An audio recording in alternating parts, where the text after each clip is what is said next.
5 തലമുറകളായി നിങ്ങൾക്കൊപ്പം PRS hospital. മലയാളികൾക്ക് ഏറെ സന്തോഷമുള്ളൊരു വാർത്തയാണിന്ന് സുഭാഷിതം ചാനൽ പുറത്തുവിടുന്നത്. നമ്മുടെ മമ്മൂക്ക, മെഗാസ്റ്റാർ മമ്മൂട്ടി വീണ്ടും പൂർവാധികം ആരോഗ്യസ്ഥിതിയിലേക്ക് എത്തി. വളരെ ഭംഗിയോടുകൂടി പൂർവാധികം ഭംഗിയായി ആരോഗ്യസ്ഥിതിയിലേക്ക് വന്നിരിക്കുകയാണ്. അദ്ദേഹത്തിൻ്റെ പുതിയ ചിത്രം കളങ്കാവൽ ആഗസ്റ്റ് മാസത്തിൽ റിലീസ് ചെയ്യുമെന്നാണ് അറിയുന്നത്. ജിതൻ കെ ജോസ് സംവിധാനം ചെയ്യുന്ന ഒരു ഫിക്ഷൻ സിനിമയാണെന്ന് മനസ്സിലാക്കുന്നു. അത് നെഗറ്റീവ് ക്യാരക്ടറാണ് മമ്മൂട്ടിക്കുള്ളത്. നെഗറ്റീവായാലും പോസിറ്റീവായാലും മമ്മൂട്ടി ചെയ്യുന്ന ഏതൊരു കഥാപാത്രവും വളരെ പ്രത്യേകമുള്ളതായിരിക്കും, വളരെ ടച്ചിങ് ആയിട്ടുള്ളതാണ്.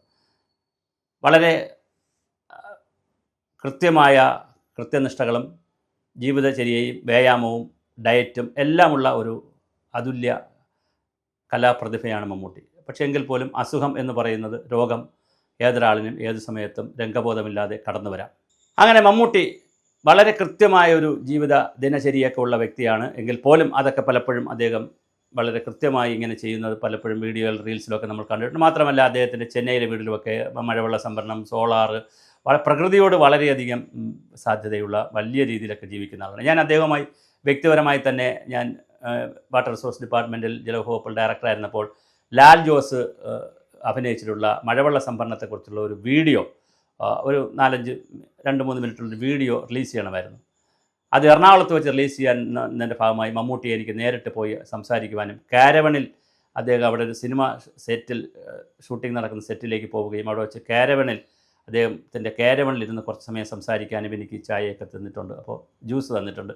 അപ്പോൾ അങ്ങനെ സംസാരിക്കുമ്പോൾ പ്രകൃതിയെക്കുറിച്ചും മനുഷ്യൻ്റെ നന്മയെക്കുറിച്ചുമൊക്കെ വല്ലാതെ വാചാലമാകുന്ന ഒരു മമ്മൂട്ടിയാണ് കണ്ടത്. അദ്ദേഹത്തെ ശരിക്കും പറഞ്ഞാൽ അദ്ദേഹമൊക്കെ രാഷ്ട്രീയത്തിൽ വരേണ്ട ആളായിരുന്നു ഞാൻ ധരിച്ചിട്ടുണ്ട്. അവൻ അത്രകാലത്തിലെ മാനുഷികമായ കാര്യങ്ങളും സൈറ്റിലൊക്കെ കുറേ മറ്റുള്ള സഹപ്രവർത്തകരോടൊക്കെ ചൂടാവുക അല്ലെങ്കിൽ ഒരു പെട്ടെന്ന് ദേഷ്യം വരുന്ന സ്വഭാവം കൊണ്ടെന്ന് പലരും സിനിമാ പ്രവർത്തകർ പറഞ്ഞു കേട്ടിട്ടുണ്ട്. പക്ഷേ അതിനപ്പുറം വലിയൊരു മനുഷ്യസ്നേഹിയും അതിനേക്കാൾ പ്രധാനം പ്രകൃതിയെക്കുറിച്ച് വല്ലാതെ അദ്ദേഹം പറയുകയും ഒക്കെ ചെയ്യുന്നു. അതുപോലെ തന്നെ ഒരുപാട് ഹോസ്പിറ്റലുകളുമായി ചേർന്ന് അദ്ദേഹം ജീവകാരുണ്യ പ്രവർത്തനങ്ങൾ, ഹൃദയത്തിൻ്റെ ഹാർട്ടിൻ്റെ ഓപ്പറേഷനുമായി ബന്ധപ്പെടുത്തി, അതുപോലെ കുട്ടികൾക്ക് വേണ്ടി സ്കൂൾ കുട്ടികൾ പഠിക്കുന്നതിനുള്ള പഠനോപകരണങ്ങൾ എത്തി, അങ്ങനെ ഒരുപാട് കാരുണ്യ പ്രവർത്തനങ്ങൾ യാതൊരു PR വർക്കുമില്ലാതെ നിശബ്ദമായി ചെയ്തു പോകുന്ന ഒരു നടനാണ്. അതുകൊണ്ടായിരിക്കാം ആയിരങ്ങളുടെയും ലക്ഷങ്ങളുടെയും പ്രാർത്ഥന കൂടി അദ്ദേഹത്തിനുണ്ടായിരുന്നു. മാരകമായ അസുഖമൊന്നും ആയിരുന്നില്ല, പക്ഷേ എങ്കിൽ പോലും കൃത്യമായ റെസ്റ്റ് പറഞ്ഞിരുന്നു, വിശ്രമം പറഞ്ഞിരുന്നു. ഇപ്പോൾ നമ്മൾക്ക് കിട്ടുന്ന റിപ്പോർട്ടുകൾ അനുസരിച്ച് അദ്ദേഹത്തിൻ്റെ റെസ്റ്റ് കാലയളവ് കഴിയുന്നു. വീണ്ടും അദ്ദേഹം സിനിമകളിലേക്ക് സജീവമാകുന്നുവെന്ന് കേൾക്കുന്നു. തീർച്ചയായിട്ടും വരും ദിവസങ്ങളിൽ മമ്മൂക്കയുടെ പുതിയ ചിത്രങ്ങളിലും ചിത്രവിശേഷങ്ങളും നമുക്കറിയാൻ പറ്റും. ഞാൻ പറഞ്ഞ ആഗസ്റ്റിൽ റിലീസ് ചെയ്യുന്ന കളങ്കാവലിൻ്റെ പ്രവർത്തനങ്ങൾ തുടരുമെന്നാണ് അതിൻ്റെ സംവിധായകരും ടീമും അറിയിച്ചിരിക്കുന്നത്. എന്ത് തന്നെയായിരുന്നാലും മമ്മൂക്ക വളരെ ശക്തിയോടുകൂടി വരുന്നു. പിന്നെ മറ്റൊരു പ്രത്യേകത, ലാലേട്ടൻ എന്ന് പറയുന്ന മോഹൻലാൽ, നമ്മുടെയൊക്കെ ഇപ്പോൾ ശ്രീലങ്കയിലൊക്കെ പോയി വലിയ ഒരു അംഗീകാരമൊക്കെ വാങ്ങി വന്ന ലാലേട്ടൻ, ഇവർ തമ്മിലൊക്കെ യാതൊരു ഈഗോയും കോംപ്ലക്സും ഇല്ലാതെ ഒരു 2 സമുദായത്തിൽപ്പെട്ടിട്ട് 2 ജാതിയിൽ മതത്തിൽപ്പെട്ടിട്ട് പോലും വളരെ കൃത്യമായി ഒരു ബ്രദർലി അപ്രോച്ചിൽ പ്രവർത്തിക്കുന്ന വളരെ മനോഹരമായൊരു കാഴ്ചയാണ് മലയാള സിനിമയിൽ കാണുന്നത്.